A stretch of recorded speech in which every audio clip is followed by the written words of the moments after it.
It is the Martha Zoller Show. That's Scott Jennings talking about the so-called controversy related to President Trump laying a wreath on the anniversary, the third anniversary of the 13 soldiers that were killed at Abbey Gate.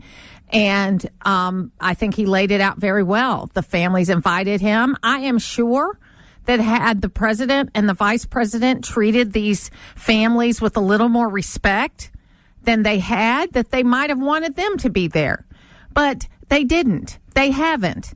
Okay? There was the naming and the talking during the Republican convention related to these soldiers, these Marines, and there was not during the Democratic convention.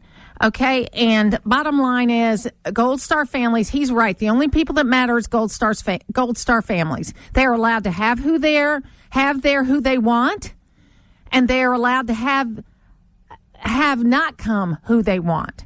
Okay, it should be very simple. Very simple.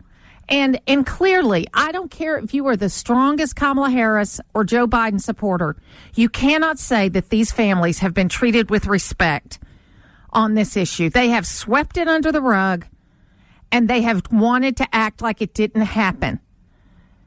And instead, they do not accept their responsibility. And had they had the guts that, say, a John Kennedy had when he went out during the Bay of Pigs, and he said, I take responsibility for what happened, and Joe Biden still has not said he takes responsibility for the debacle that is Afghanistan withdrawal. So look, he handled it poorly. I don't care how much you support the Democrats. I don't care how much you support Kamala Harris or Joe Biden. You cannot come up with any other conclusion that this particular instance, the pullout of Afghanistan, was handled poorly. There is no other explanation for that. And if you can't say that, then I'm going to use the word that Scott Jennings said, you're a Craven person. Okay? Because, if you can't admit the wrongs that your people did, I can do it. I do it every day. But I also know the difference between right and wrong. And I asked the question on Twitter today, what is it? Can we do the right thing regardless of what the situation is? Can we talk about it anymore? I want to get this right because I really want to know what people think about it. Just do the right thing, communicate effectively, and your party, your group, your tribe will come along behind you. Do we still believe that? I do, but I haven't seen any leadership, and I'm talking about both sides. And I haven't seen people that can get people behind them and inspire them. Okay? And I don't care who you support for president. Okay? I'm a Republican, I'm a conservative, and you can guess from that who I'm probably going to support for president. But I want to see better leadership. And you know what? I'm seeing it from J.D. Vance. J.D. Vance is actually the one that's stepping up there and showing leadership. He's taking tough questions. And I'm not saying President Trump isn't, so you Trumpers out there don't go crazy. But I'm just saying that if Donald Trump could let a little bit of J.D. Vance's thick skin rub off on him, he would be a much better leader and a much better president. Hopefully that will happen, that he'll learn a little something from J.D. Vance, because J.D. Vance has got a sense of humor. He can answer tough questions. He can have a little bit of acceptance in the things that he said. He's done a pretty good job, really. Wanted to just kind of share this at the top of the show as well as at the bottom of the show. This week, and I'm going to talk about Israel for a minute. This week, a Muslim Israeli was rescued. Also, the body of an IDF soldier was rescued yesterday. That he passed away on October 7th. They have had his body since October 7th in Gaza. They took it into Gaza when he was dead. The family has asked for his name not to be released. Eventually, I'm sure it will be, but for now, the family has asked for his name not to be released, and they are honoring that. But this week, we had a Muslim Israeli was rescued and has been returned to his family, and a body of an IDF soldier who was taken on October 7th was returned or rescued. Also, we now know that according to Hamas, sources, again, you have to take it with a grain of salt, there's anywhere between 20 and 22 hostages that are still alive. The other 106, there's totally 108 or 107. The rest beyond 20 or 22, there's different reporting, are dead. Now, this is, again, according to Hamas, okay? But there is a lead guy in Hamas, and I'm not even going to say his name because he's a piece of garbage, and I'm not going to say his name. But the head of Hamas now has those live hostages around him all the time. And the IDF has said that they have had opportunities to take him out, but because the hostages are around him, they haven't taken their chance to take him out. But there will be his moment. He will not be able to, just like Osama bin Laden, eventually there will be a moment that he will be by himself. And he won't be able to shield himself with 22 or 20 innocent hostages. And, you know, if you don't understand, and this is going to be the word of the day, Craven, the Craven nature of a society that will take hostages, number one, that will sexually assault them, number two, and number three, will use them as human shields around not the people of Gaza, but around a guy who's worth several $1 billion because of the money he's stolen from the people in Gaza. And they're using them as human shields. If anybody's going to defend that, you know, I don't really need to talk to you. You can join us on the phones at 770-535-2911. I had a great visit with the folks at Lanier Village Estates last night, and they didn't throw me out at the end, which is good because it was a hard presentation to give because of the fact that there's a lot of unrest within the Republican Party. There's a lot of unrest within the Democratic Party. There is a lot of issues that people are concerned about. And what we need is leadership. We need the ability to vote. We need the ability to talk to our children. And we need to keep having face-to-face interactions with people. And, you know, if you can't have a face-to-face interaction, a radio show is about as close as you're going to get. It's about as personal as you're going to get.